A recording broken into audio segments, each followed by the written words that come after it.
All right. Hello again, adventurers, and welcome to another exciting episode of D&D Deep Dive, the show where we dive deep into classes, subclasses, and other features of 5th edition Dungeons and Dragons to help you get the most out of your choices. So, today we are going to be continuing on our exploration into these Final Fantasy IV classes by starting to discuss the subclasses of the Gunbreaker class we talked about last time. Now, one thing I did want to mention that I just completely forgot about last time, and I noticed it when I was putting in timestamps.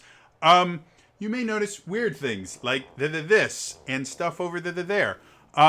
I mentioned before I have just moved. That back wall is eventually going to be bookcases filled with my figurines and other collectibles and the things like that I have here to make it look a little bit more presentable. And hopefully to get rid of some of just the really bad kind of echoiness that having that very hard, flat surface back there causes. Also, it will help me to block the light from that window because it is unbelievably bright. Because the sun pours directly into it for most of the day. So, yeah, that's why there's all this weird stuff here. This will look a lot better.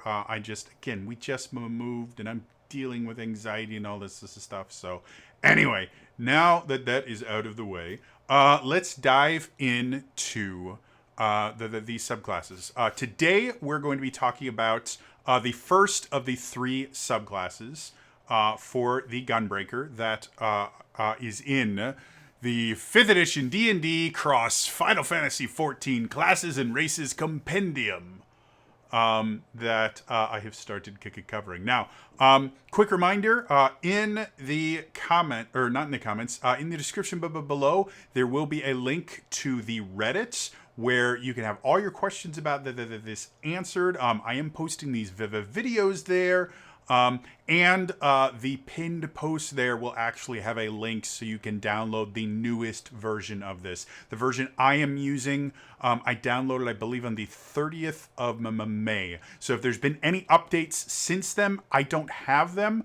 And I'm probably not going to update this this document if there are new versions released. In the middle of doing a class. I might do it if I go over to, if it happens between classes. But after I've started a class and I'm going through the subclasses, I will stick with the same version just to not confuse the thing. So, that being said, let's give a really brief refresher on 5th edition class design. In 5th edition Dungeons and Dragons, all classes are designed to play very, very differently right from level 1. In order to have that happen, every class is going to have what we call defining features. And in order to be considered a defining feature, it has to show up within the first two levels.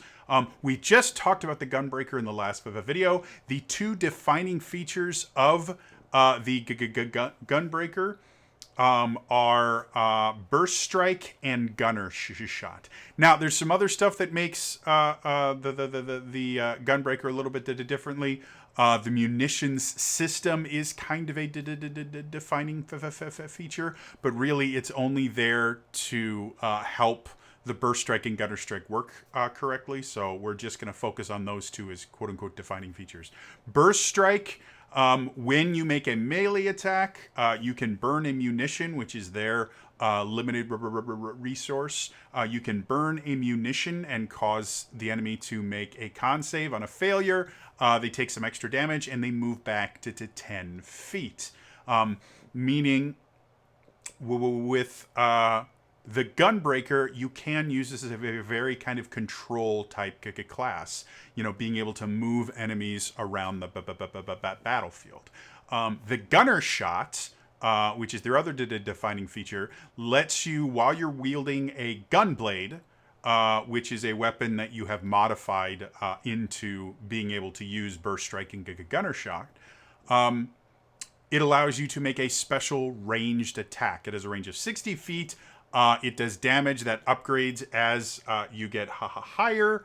And Gunner Shot requires you to expend a munition to use it. But it effectively allows you to make ranged attacks with a melee weapon. Yeah, those are the two kind of defining features. In general, in 5th edition, your subclasses need to somehow modify or expand the uses of the defining features of the class, or help you to use those features in different ways. In order to be really, really effective. If a subclass tries to change the class too drastically, generally what ends up happening is the whole thing starts to get weaker, because the subclass will actively fight against the base class, and it will feel underpowered. That was one of the big issues with the Beastmaster Ranger, was that the abilities just kind of fought against each other as opposed to supplementing each other. So that's what we're going to be looking for when we're looking at these subclasses, which are called combat styles. Is how are they going to mesh with the base of abilities, and how are they going to let you play the class differently but still utilize those defining features so it still plays like a Gunbreaker. So the first style, the style we're talking about today, is called the Breaker style. Now, I mentioned before, Final Fantasy XIV is an MMORPG, and one of the big things in the vast majority of MMOs is what's called the Holy Trinity: tanks, DPS, and healers. Any class you play will fit into one of those roles, and they're designed for group contact. DPS just dish out loads of damage. Healers do exactly what they sound like. They heal. And tanks are, in most RPGs, are just there to take damage effectively. They're there to keep the enemy focused on them, and they're built to be able to withstand more than anyone else, so that the healer can focus on healing just them instead of trying to keep the entire party alive. So the three different combat styles for this actually do kind of fit the idea of, do I want to be a tank, do I want to be a DPS, or do I want to be a healer? With the only limitation being there isn't a healer subclass for the Gunbreaker. There's just two variations on the DPS, which is kind of a thing in 5th edition, but not quite so much. Classes have a lot more nuance, whereas something like a paladin generally is going to fit a little bit more into either the if you were translating it into an MMO, a paladin would fit a little bit more into the tank or the DPS, depending on the subclass. But paladins, with their lay on hands and with their spells, can act as a healer for the party, just because that's how D&D works. So don't think that the Breaker style is going to limit you to a very specific play style or anything like that, or force you to only do one thing. That's not how tabletop RPGs work. However, to get the most out of your choices here, a lot of times it's going to be beneficial for you to fall into a role or to do certain things, because you'll do it better than most other classes. So, that being said, the Breaker style. The Breaker style is very much the kind of tank version.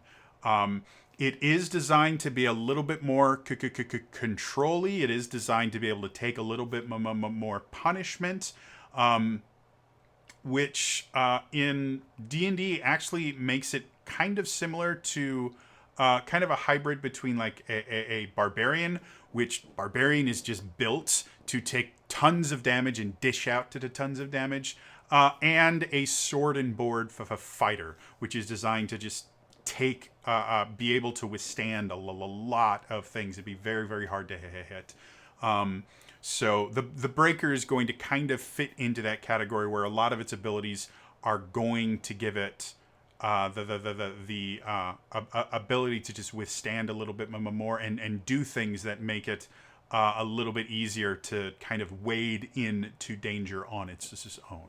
So let's start with the first ability. At the third level, you get what's called Slash Bang. When you use your Burst Strike feature, instead of the regular effect, you can attempt to force the enemy to the ground. The creature makes a con save against your Gunbreaker save DC. As we talked about last time, your Gunbreaker save DC is based on your strength. So having high strength, very, very useful for the Breaker style. On a failure, they take 1d6 thunder damage and are knocked prone. On a success, they are not knocked prone, and the damage increases as you level up. 2d6 at 6, 3d6 at 12, 4d6 at 18, and then beginning at 9th level, if the creature is medium or smaller, they are stunned until your next turn instead of knocked prone. So there is a lot there is a lot to kind of break down with everything that was talked about there. So first things first, this changes a lot by changing from a movement ability to the ability to knock prone.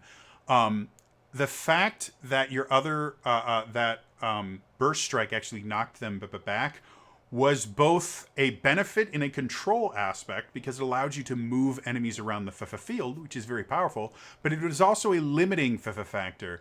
It meant that repeatedly burst striking an enemy over and over again was significantly difficult because you would have to be able to move every time they failed. So it was both a benefit and a hindrance.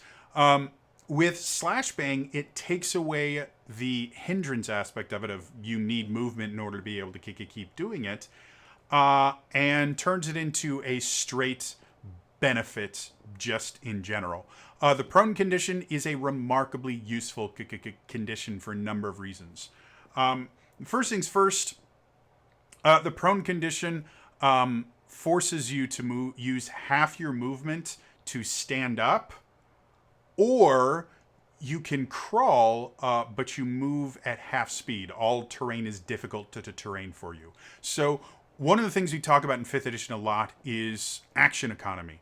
Action economy is really, really important for the balance of the game. Whichever side on a fight has more actions at their disposal has an advantage, even when you consider hit points and how much damage they do. Just having additional actions massively changes the outcome. And one of those quote-unquote actions, as we will call them, is your move action, your ability to go move around and to do things. Being able to prevent enemies from moving takes away one of their actions, and it can actually lead them to lose other actions. If they're a melee fighter, and you take away their ability to move, you can actually take away their action because their most useful ability is to come up and attack. A lot of times as you get to higher levels, attack multiple times, 3, 4, sometimes 5 times. And if they can't get close enough to attack, not only have you robbed them of their ability to move into general, you also remove their ability to use their action effectively, massively changing the balance. So prone is useful in the fact that it hurts their ability to use their move action. In addition to that, when a target is prone, any attacks they make are made with disadvantage, meaning things like opportunity attacks. There's no way for them to stand up before they make an opportunity attack because they have to use half of their movement, which can only happen on their turn, to stand up. So the prone condition can be used if you have a couple people, or this is something that happens at a ton and actually fits in with that kind of protector idea of the Gunbreaker. If you have a wizard or a sorcerer that has just had someone come up and demolish them, just rip them apart, they've taken a lot of damage, and they don't have the ability to get away from this enemy, what you can do is go over and knock them prone, and then when the sorcerer, the wizard, or the squishy in general, when their turn comes up, instead of having to risk taking an opportunity attack, they can now risk that opportunity attack, but the enemy will have disadvantage. So they have a significantly better chance of the attack missing. So there's a lot of benefits to the fact that they will be prone and unable to make any attacks without rolling to the disadvantage until they stand up. If you can find a way to reduce their speed to 0, which we'll talk about in just a second here, that effectively means they cannot stand up. They are prone until they can regain their movement speed. That's very, very powerful. In addition to that, any melee attacks made against a creature that is prone have advantage. So not only does knocking the target prone create disadvantage for the target, hurting their actions, it's going to help your team's actions, because anyone taking a melee attacks against it is going to have advantage. They have a better chance of hitting, meaning more of their attacks are hit, and they have a better chance of rolling a crit, which will do even more. The prone condition is incredibly useful in 5th edition D&D. The additional damage is nice, don't get me wrong, but the most beneficial part of Slash Bang is the additional effect by far. Now, the one issue I have with this is at 9th level changing it into a stun. And the reason why is the developers and the designers for D&D have gone on record multiple times stating the stun condition is something that they made for monks to be unique. We can't call it a defining feature because monks don't get that ability until 5th level, but it is something uniquely monk.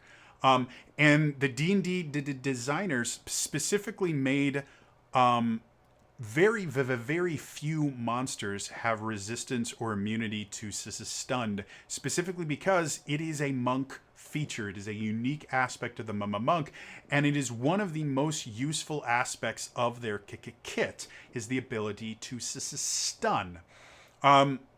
Monks can't really compete with other classes as far as raw damage is concerned, especially since a lot of their damage has to be done through unarmed strikes, through flurry of blows and things like that. So they can't get additional damage from magic items or spells that enchant their weapons to do extra damage, things like that. They're very limited in that. So anytime I see another class getting the stun feature, it's something that makes me very hesitant, simply because you're taking something away from another class and making that class less unique. The stun feature also, when we're comparing it to this, is technically somewhat of a downgrade and somewhat of a rather massive upgrade. Mostly because of what happens when you are stunned. The stunned condition makes you incapacitated, first things first. And then all attacks against you have advantage.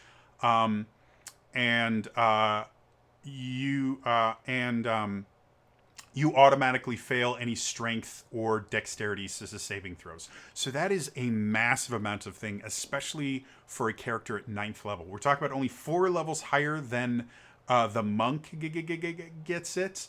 And this does additional damage on top of it compared to the monk's stunning strike ability, which uses a very similar thing. Monks get the same number of key points as gunbreakers get munitions, which is their limited resource. However, the monked version that allows them to stun requires them to burn a key point, and all they get is the additional stun.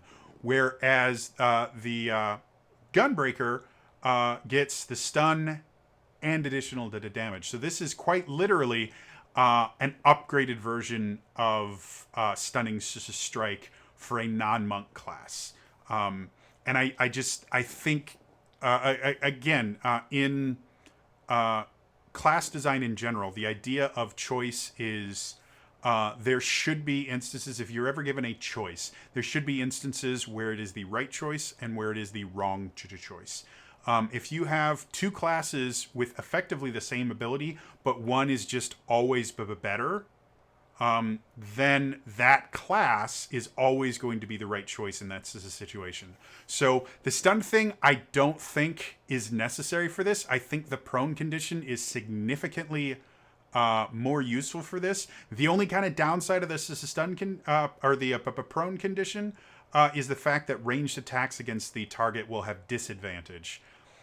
But again, with the fact that you're already taking out a limiting factor from the original burst strike where you don't move it, I think that prone condition should have that quote-unquote limiting factor of, anyone that's making ranged attacks against it is going to have disadvantage. So you now have a choice between, do I always slash bang, or are there situations where I don't want to slash bang because it'll be more beneficial for me to use burst strike? Because this doesn't replace burst strike, it gives you a different option instead of burst strike. So yeah, I would say this stun condition doesn't really need to be there. It does make this a little bit unbalanced, especially with all the additional damage and everything like that. And when we talk about the next ability, the prone condition is phenomenal for what it does. And really doesn't need this stun condition. You don't need to take something away from the monk to make this even more powerful. The other thing with the stun condition, because it incapacitates, it also means it instantly removes any concentration effect, because once you're incapacitated, concentration ends. So that means any spellcaster against a Gunbreaker is going to be at a massive disadvantage, because concentration is the major limiting and controlling factor of magic in 5th edition.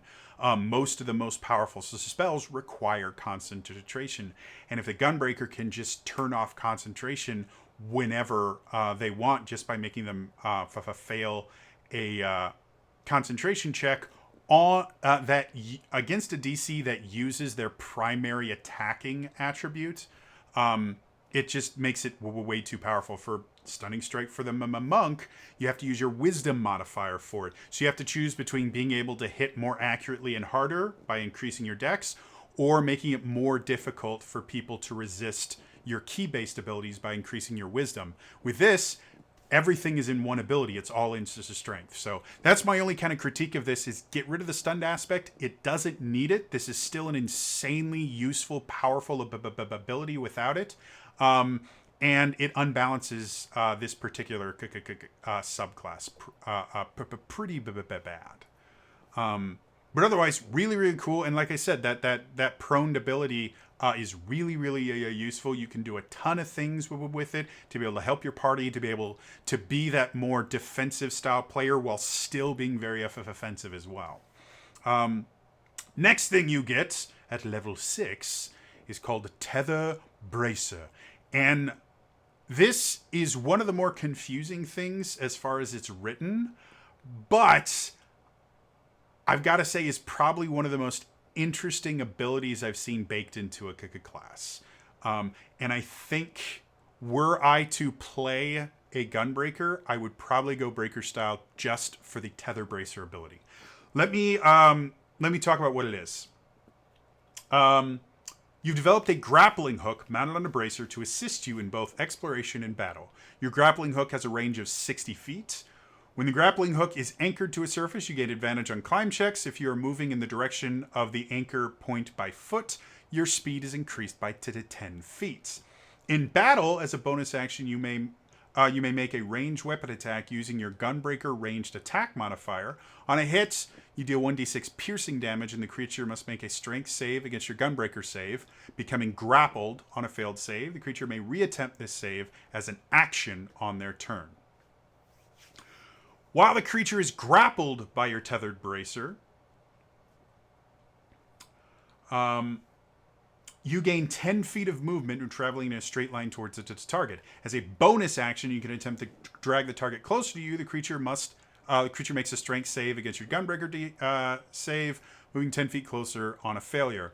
A creature grappled in this way retains its movement speed if it moves towards you or strafes at its current distance away from you. If the creature is within 5 feet of you, its speed is then reduced to 0. So there's a lot to unpack here, and there is some issues with how this is described. First, let's talk about the grappled condition. The grappled condition is a defined thing in 5th edition.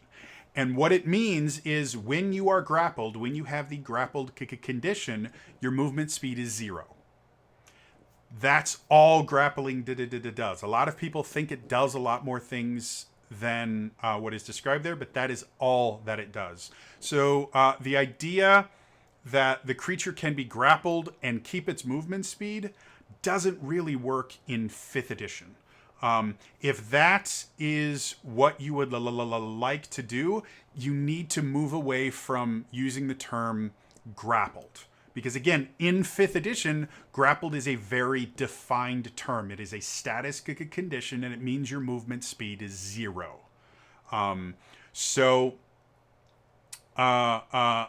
Rewording this, you could do something to the effect of... and the creature must make a strength saving throw against your Gunbreaker save DC. On a failed save, new sentence, on a failed save, the creature cannot move further away from you than it. The character cannot voluntarily move further away from you. That would allow it to strafe as you want it to here. And it also prevents the issue of, with the grappled condition, forced movement breaks grapples. That's a hard set rule in D&D 5th edition. So theoretically, if the character got hit by a thunder wave or even just got pushed, and it got pushed towards you, according to the grappling rules in 5th edition, the grapple would break right then because grapples end on any forced movement. So simply rewording it by saying instead of it being grappled, it simply can't move. It can't move away from you. There are already spells and things like that exist in 5th edition Dungeons & Dragons that use that exact wording. So you're not creating anything new that's going to complicate the rules, and it does exactly what you want in here. So that's how I'm going to treat this. Not that the character is grappled, because again, that is an already established condition in 5th edition. Thank you, bottle. But that the creature can't willingly move further away from you. So that being said, this is super interesting and cool. First of all, just the kind of cinematics of it. I love the idea of this Gunbreaker coming in with his gun blade on his shoulder.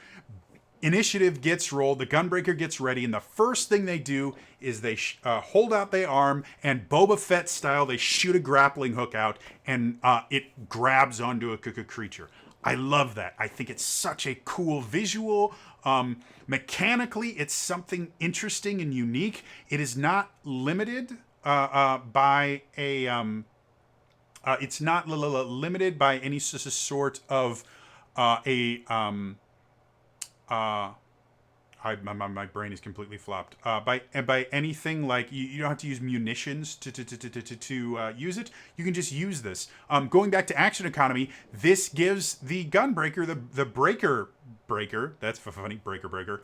It gives the breaker style Gunbreaker the ability to use their bonus action a lot more often. Which again, we talked about action economy already. The more actions your side can use, the better you get. And it does damage. Even though a D6 is not a ton of damage, it is still damage that you wouldn't get If you're using something like a two-handed weapon or your sword and board, you have a sword and a shield, you're not going to be able to use your bonus action for a lot of different things. This gives you a use for your bonus action, and it's a very useful thing. By starting with that bonus action, you effectively get an additional 10 feet of speed, so you can move faster. If you are just blowing through enemies really quick, you can use that additional 10 feet of speed to be able to allow you to attack more enemies that are more spread out. Like you grapple them, or you tether them. We're going to call it tether, not grapple. You tether them, move forward. Normally, they're 30 feet away, but you only used 20 feet of movement because you've got that additional to 10 feet. Take them out with an attack because there's something really cheap and easy, like maybe a zombie or something. Then you can run another to 10 feet and take out another creature. Or even go as far as, take them out, knock them down with a slash bang, and then go over to another creature 10 feet away. They're going to have disadvantage on their attack roll if they try to make an opportunity attack. And you can go over to this other creature and slash bang them and knock two targets prone, where originally you would only be able to knock one to the target prone. So a lot of very, very useful things there with this Tether Bracer. The other thing that makes this incredibly useful is if the creature is within 5 feet of you, its speed is then reduced to 0. When you combine that with Slash Bang, that means once they are prone, they can't get up as long as they are tethered. Again, rules for getting out of being prone in D&D 5th edition is you have to spend half of your movement speed to stand up. If your movement speed is 0, you can't stand up. So using Tether Bracer on and then using Slash Bang, or using Slash Bang and then Tether Bracer them, whatever you want to do, means they cannot stand up. They are permanently prone unless they use their action to break the tether. Which again is action economy manipulation at its finest, and is another reason why you don't need the stun condition for Slash Bang. The prone condition is much more fun to have them stuck on the floor instead of just being paralyzed until your next turn. Which one thing that you do want to mention anytime you say until your next turn is you should say whether it's the start of your next turn or the end of your next turn, because that does change things rather drastically. And D&D 5th edition has both aspects. So you do want to specify in the document whether you want it to be the start of your next turn or the end of your next turn. From what I'm reading here, it sounds like the start of your next turn. But again, that is something you definitely want to change in the text, because it will cause issues for rulings. So yeah, Tether Bracer is so cool. It has out of combat uses, which is really cool. I love the fact that you can use it exactly how I would want to use it, which is Spider-Man, Spider-Man. I love that. I think it's really, really cool. But in addition to that, the combat uses are really great. The only other thing that needs to be talked about in here is how do you end the tether. There's nothing in here that mentions how the tether is ended other than the enemy making an additional strength save. Somewhere in here, you should have, you can end the tether by using another bonus action or something like that. Or you can end the tether as a free action. You need to mention how you can end the tether. And personally, I would say at the end of this section, you should put when a creature's reduced to 0 hit points, the tether ends automatically. Otherwise, you can end it as a bonus action, simply to limit it a little bit. Because if you don't make it a bonus action, then every single turn, this is effectively giving a Gunbreaker, a breaker style Gunbreaker, an additional d6 of damage that they will use every turn. And then again, it's no longer a choice of what to do with your bonus action. It is always use your bonus action to do extra damage. And that's not a choice anymore. That's just here we're going to tell you how to play your class. By making them have to burn a bonus action to switch targets, it does make them consider, okay, do I want to tether this and focus on this person until they're unconscious? Or do I want to hold off on the tether? Maybe use the tether on a different target so that they can't get to my ally while I go attack this one over here. So that would be my only kind of modification, is I'd make it a bonus action to end the tether if the target is still conscious effectively. So otherwise, yeah, like I said, super cool, super useful, especially when you combine it with Slash Bang. It's great. At 10th level, you get Maimed Reflexes. Beginning at 10th level, when you use your Burst Strike feature, instead of the regular effect, you can temporarily dull the target's reflexes. Creature makes a con save against your Gunbreaker spell save to DC, which should just be your Gunbreaker save DC. I think that's just a typo. So if Soren, I believe, is the person's name that wrote this, or at least one of the people, page 74 at the top. First paragraph, fourth line down, says Gunbreaker spell save DC, should say Gunbreaker save DCC. So when you do modify it, you may want to take that out. On a failure, they take 3d6 thunder damage and cannot make attacks of opportunity until your next turn. Damage increases to 46 at 15, 5d6 at 20. So again, this is another thing where you get to stack on the damage, and can be used to prevent attacks of opportunity, which, in a similar sense to the Slash Bang, can be used very offensively or defensively. If you have an ally that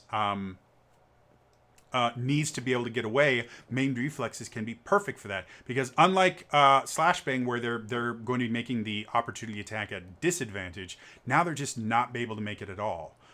The other way you can use this is, again, if you want to be hitting multiple targets for whatever reason. Especially useful if you're dealing with multiple spellcasters that are concentrating on the things, which does happen, especially at higher levels. Being able to jump between them by hitting someone and then going up and hitting another target and being able to run away from that target, or even just using your kind of flat out hit and run kind of tactics, especially if you have a mage friend or something that can cast haste on you, which gives you additional speed. You can kind of run in, attack, and then run out of the way, not allowing them to be able to attack you back. So a couple different uses for it. I don't think it's quite as strong as Slash Bang or Tether Bracer, but for a 10th level of ability, it makes sense, and the additional damage works. So, yeah. At 14th level, you get Nebula Burst. When you take damage as a reaction, you may expend one use of your munitions to reduce the damage taken by 1d6 plus your Constitution ability modifier. And all creatures within 5 feet take thunder damage equal to 1d6 plus your Constitution ability modifier. This seems really, really simple. But it's a lot more complex than what you think. The first things first is it says when you take damage, not when you're hit by an attack. That changes things drastically. When you are hit by an attack in 5th edition means when an attack roll is rolled and you are hit. Any spells that cause you to make saves, or any abilities that cause you to make saves, that doesn't technically count as an attack as far as 5th edition is concerned in most cases. So by saying when you take damage, if they throw a fireball at you, you can still use Nebula Burst to reduce the damage. In addition to that, you do damage to creatures that are around you. So this is kind of a combination of you're going to be able to do to prevent damage to yourself, so giving you that ability to live a little bit longer, that kind of tank style thing, combined with being able to do damage to whatever is near you, further kind of emphasizing the ability of the Gunbreaker to really wade into enemies on its own. If there are allies fighting right next to the Gunbreaker, they're going to take damage from this attack just like the enemies are. So this actually incentivizes the Gunbreaker to be a little bit more a lone wolf in its fighting style. Whereas other classes, like let's say the Paladin actually encourages allies to be close to the Paladin with its auras and the things like that. There are certain fighting styles, like the defensive fighting style encourages you to be right next to an opponent so that you can use your shield to impose disadvantage on attacks and things like that. This Nebula Burst incentivizes you to stay at least 5 feet away from any allies whenever you're in combat, because if you get hit by something, you have the option of reducing the damage and doing damage to your enemies. It also means melee fighters against Gunbreakers are going to have to really consider what they're doing. And a common thing for spellcasters to do if they are confronted with someone in melee range, they cannot cast ranged attacks as spells because any ranged attack will be made with a disadvantage. So what they'll generally do is do an area type as a spell in order to be able to do damage. And a lot of times they'll use this as something like Thunder Wave, so they can knock you back and then be able to get to a safe distance. With this, if you are fighting a spellcaster and you're in melee range, even if they use an area to attack, you can use a Nebula Burst to lower the damage that you're taking, which, if they're a powerful spellcaster, is still going to hurt. But, again, that really limiting factor of Magic in 5th edition is concentration. And one of the things about concentration is anytime you're concentrating on a spell, if you take any damage, doesn't matter how much it is, if you take damage, you have to roll a concentration check. One of the best ways to get rid of concentration spells is to just keep hitting. Magic Missiles is beautiful for getting rid of concentration because the attacks always hit. And despite the fact that you're only doing a d4 plus 1 to the damage, so the DC is never going to be higher than 10 for that concentration check, a spellcaster will eventually roll under it to the 10. It's not a Constitution, this is a saving throw, I don't believe. I believe it's just a Constitution to check. I'd have to look it up again. But anyway, they're going to roll under 10 eventually. You just have to give them enough. So being able to force them to make a concentration check when they cast a spell, even if they do Thunder Wave and they knock you back, the damage happens before you are knocked back. So Nebula Burst would happen right when the damage happens as well, because it says when you take the damage, so they would still have to make that concentration check. So a lot of really useful things in this very, very simple ability. The final thing that you get at 20th level, you get Superbolide. Or for anyone that actually plays Final Fantasy 14, Super Butt Clench. To explain this, in Final Fantasy XIV, there are 4 tanking classes. They are Paladin, Dark Knight, Warrior, I think it is.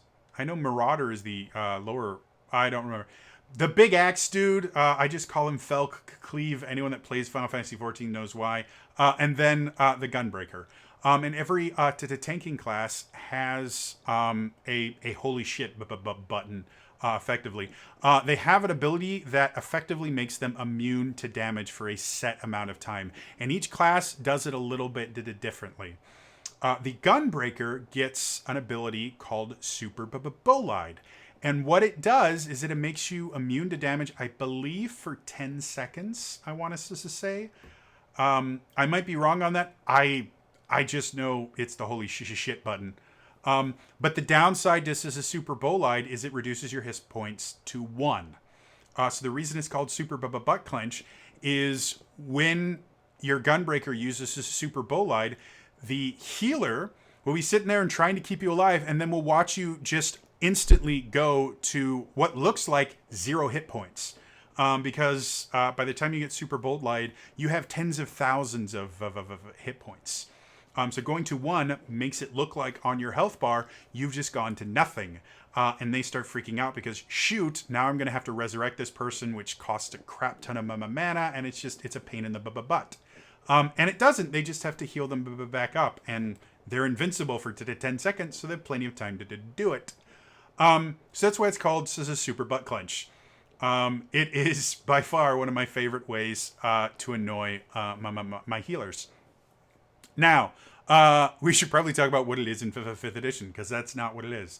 Beginning at 20th level, when you reach 0 hit points and would not be killed outright, you may instead drop to 1 hit point instead. You can use this feature a number of times equal to your Constitution modifier, minimum of once. You regain any expended uses when you finish a long rest.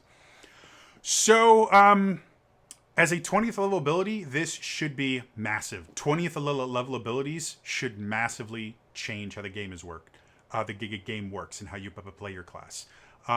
Paladins, for their to the 20th level ability, they get a transformation of ability, which for most of them, for a minute-ish, it depends on the subclass, they turn into something really awesome and can do all these cool things. The ability to not be rendered unconscious when you drop to 0 hit points is massive. It really is. Having it tied to your Constitution modifier, I think, is really smart. Because it does limit it, but it doesn't limit it to a point where you're never going to use it. I've mentioned this in a lot of videos before. I'm not a fan of one-and-done abilities, simply because a one-and-done ability will get used less than any other ability. Because the player will always be thinking, I can only use this once, so I can only use this at the exact perfect time. An ability with 2 uses per long rest instead of 1 will be used significantly more than a one-and-done ability, simply because they have 2 and it doesn't feel as precious to them, even when they only have 1 use left. So I like the fact this is not a one and done. Being able to stay conscious is huge. It allows you, when your turn comes up, it allows you to drink a potion and heal yourself. It allows you to do anything else. Like, you get to keep your actions, where if you're unconscious, you make a death save. That's all you get to do. Now, if you roll a nat 20, you get 1 hit point up, and then you get to take your turn, because you roll your death saves at the beginning of your turn, not at the end. However, that is a 1 in 20 chance. Being able to prevent that and be able to still act is massively powerful. It really is. Because it is limited, it is something where if you know the makeup of your party, you can make decisions. Things like Revivify. Revivify is a 3rd level spell, and I believe requires touch, if I remember correctly. This one I'm actually going to look up, because for the life of me, I cannot remember exactly what it is. Come on. Here we go. Revivify. There. Come on. Yeah, it's a touch. So, Revivify is basically your combat raise. That's what it's used for, and it requires, first of all, it requires your healer or your spellcaster to use a 3rd level spell slot, which 3rd level spells are super powerful, and it requires them to get within touching distance of you, which we've already talked about. The Gunbreaker is designed to wade into the middle of battle and not be close. You don't want your cleric wandering into the middle of the bad guys. Even though clerics are heavily armored, they're not like white mages where, you know, they take a couple hits. No, clerics can take a lot of damage. Or your paladin to go in and to do stuff. But that's not the best idea for them. So with Superbolide, you can prevent yourself from going down. There are a lot more ranged healing spells than there are ranged raising spells. Yeah, Superbolide, super useful. Great for a 20th level ability. Yeah. So, final thoughts. Overall, Breaker style is really cool. I love slash bang. Stun needs to be get taken out of there. It makes it a little bit too powerful, and it belittles the monk ability to the point where I would not enjoy playing a monk with a breaker style gunbreaker, simply because the most useful thing, or one of the most useful things a monk can do, is to use their stuns effectively. And the breaker style gets to do that in addition to doing extra damage and tethering and all these other things. It just takes away too much from another class. Other than that, slash bang is super cool. There's a lot of uses for it. Tether Bracer is by far my favorite aspect of this and does so many cool things. Maimed Reflexes has very specific instances where it's going to be very useful. Though other than those instances, you're probably going to be using slash bang and Tether Bracer a lot more. Nebula Burst is super cool, and then Super Butt Clench is awesome. Everyone should have a super butt clench moment at least once. Overall, I like it. I think it's really good. If you make that slight modification I talked about in the Gunbreaker thing, where instead of having 6 and 8 munitions loaded at once, you just have 2 and 4. 4 when you upgrade with Quick Hand. I think this class turns into something very fun, interesting, and very well balanced. So yeah. Anyway, that is going to be all for me today. As always, if you enjoyed this, please hit the like button, subscribe to the channel, hit the bell icon, and turn notifications on to ensure that you don't miss any of these videos. In the comments down below, tell me about a super butt clench moment you have had in D&D or any other RPG. I'm starting to get quite a few Final Fantasy XIV fans that are starting to kind of trickle in here. Welcome to my obsession. Other than FFF14, describe a super butt clench moment that you've had to deal with. Let me know in the comments down below. Otherwise, again, that is all for me today, and I will see you guys next time. All right, bye bye.